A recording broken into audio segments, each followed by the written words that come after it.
Hello everyone, আপনারা দেখতে পাচ্ছেন একটি মেহগনির বাগান।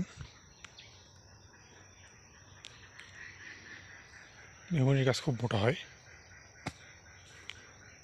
অনেকের তারপরে কলাও আছে, কলার গাছও আছে। তার সাথে আবার বাঁশের ঝাড়।